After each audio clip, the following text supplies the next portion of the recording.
Boa noite, meus irmãos. Paz do Senhor Jesus. Amém. Irmãos, eu vou falar sobre a causa da Bíblia. Eu vou falar a importância da Bíblia hoje com vocês, nessa festa tão bonita de 28 anos dessa igreja. Essa igreja só está de pé porque a palavra foi edificada. Amém. Amém? Amém. Você crê nisso? Mais próximo dos irmãos hoje. Mais tranquilo. Quem aqui ama a Bíblia, levanta a mão. Amém. Amém? Quem lê a Bíblia todo dia, levanta a mão. Quem mentiu?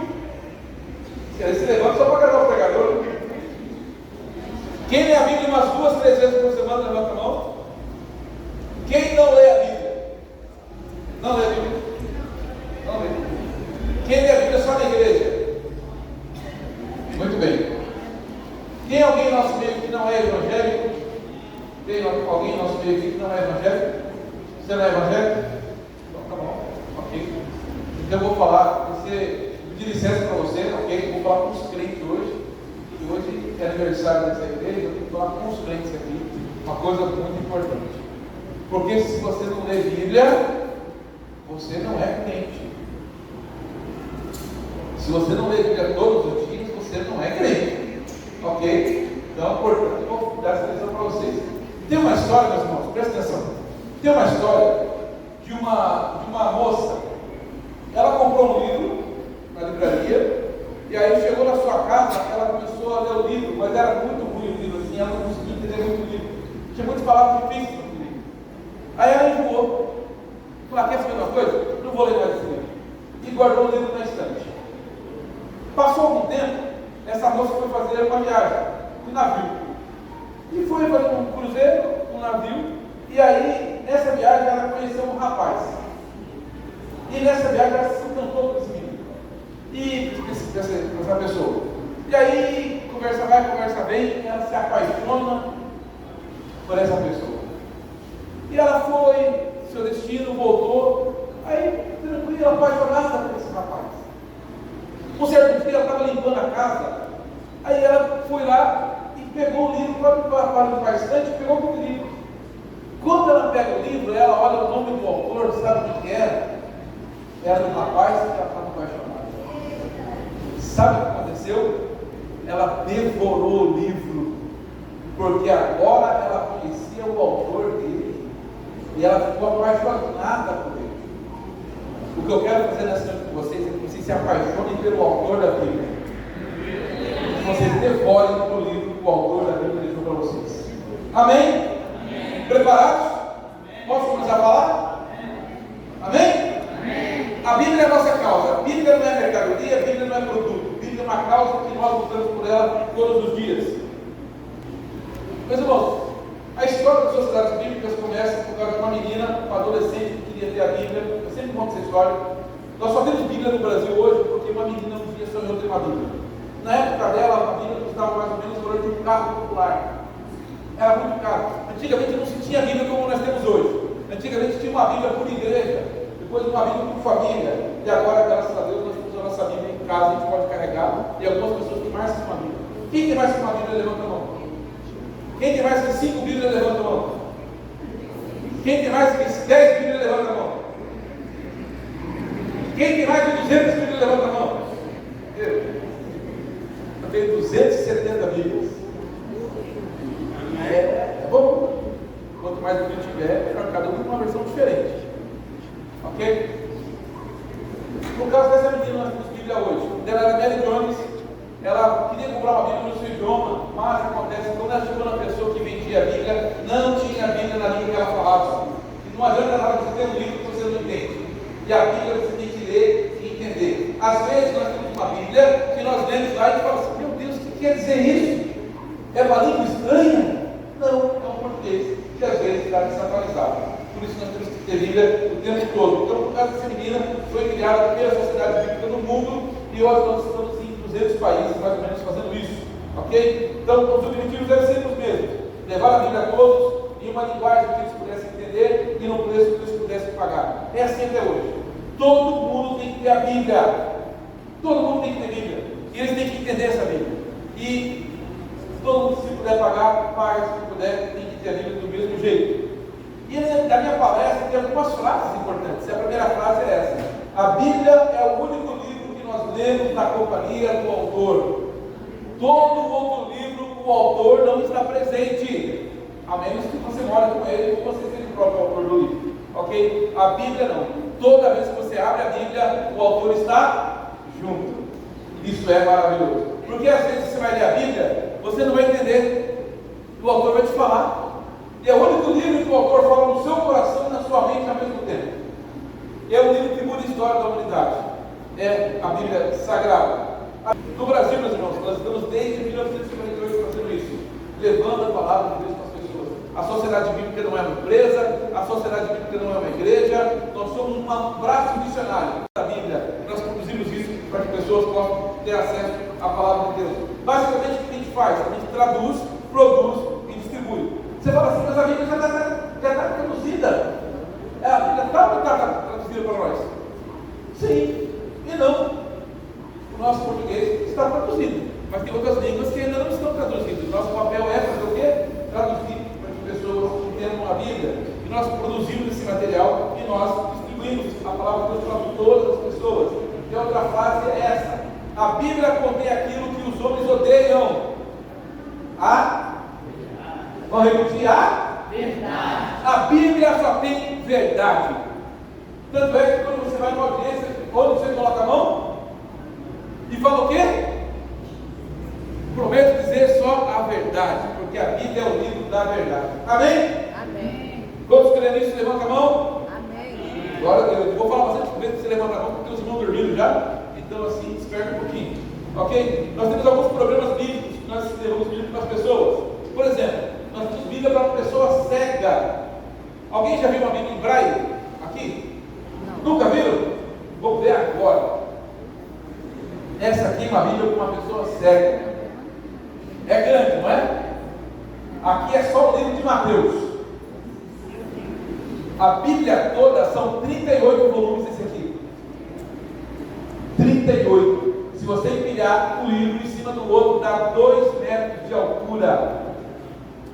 Sabe quanto custa fazer uma Bíblia dessa? R$6.000.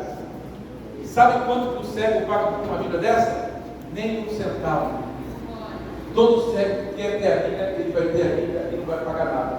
Um cego para ler a Bíblia, ele precisa sentir a Bíblia. E você que enxerga, também precisa sentir. O problema é que às vezes você lê e não sente. O Espírito Santo precisa te cegar de algumas coisas em volta, para que você possa concentrar na palavra dele. Amém? Amém. Vocês estão curiosos para fazer essa Bíblia? Então essa Bíblia vai passar por vocês, de um em um, até chegar aqui no pastor, ele vai me devolver porque eu tenho outra palestra para ele fazer.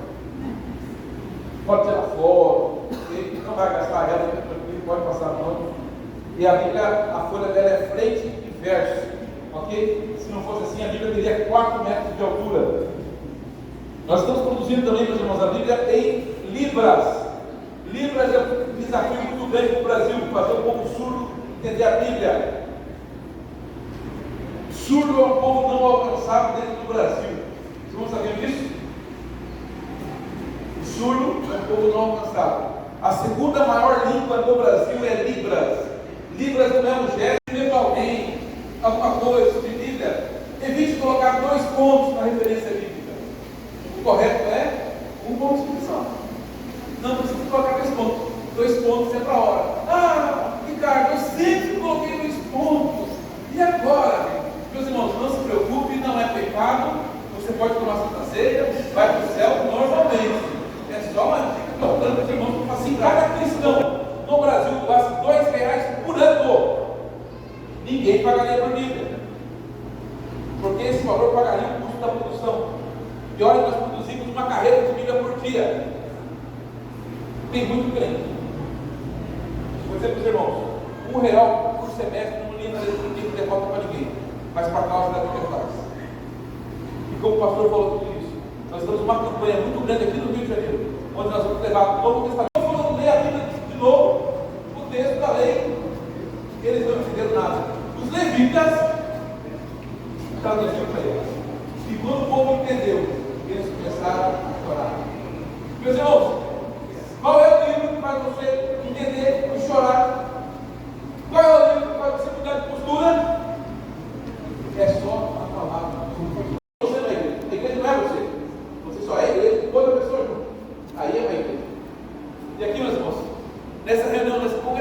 várias igrejas.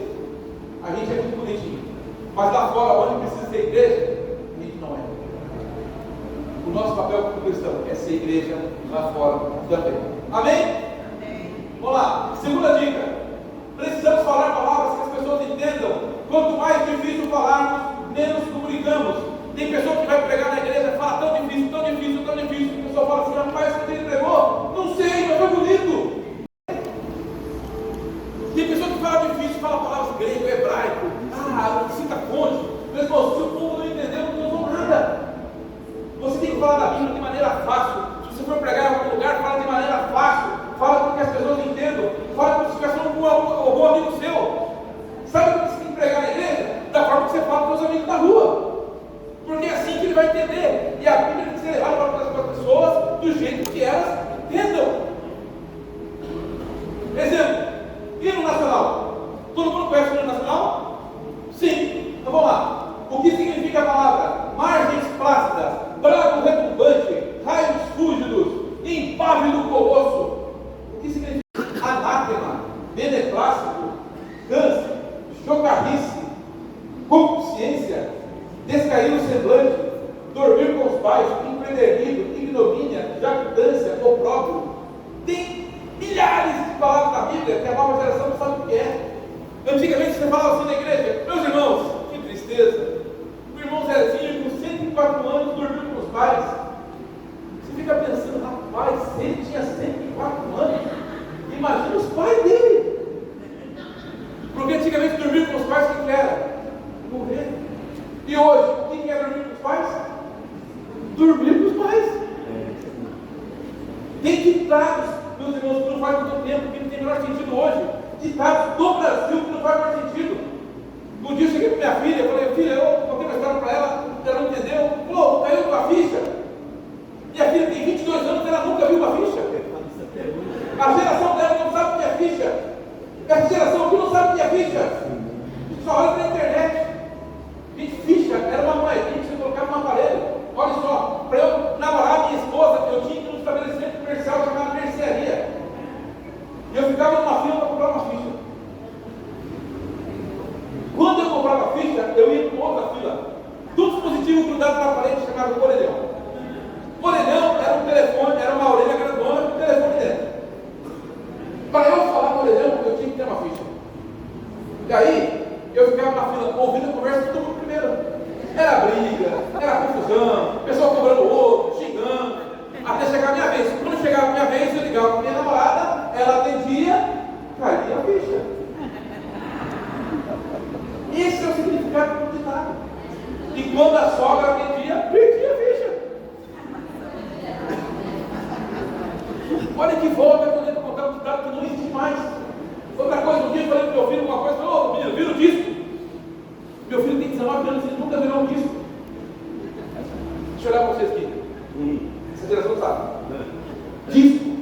Vocês lembram? Disco. Era um pendrive desse tamanho que existia antigamente. Você ouvia 5 músicas do lado, virava, e ouvia mais 5.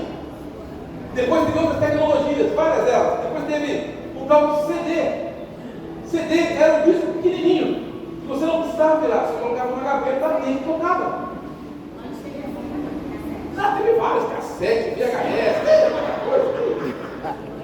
É muita coisa. Isso denuncia a tua irmã. Tá? Deus não está em silêncio. É a sua Bíblia que está fechada.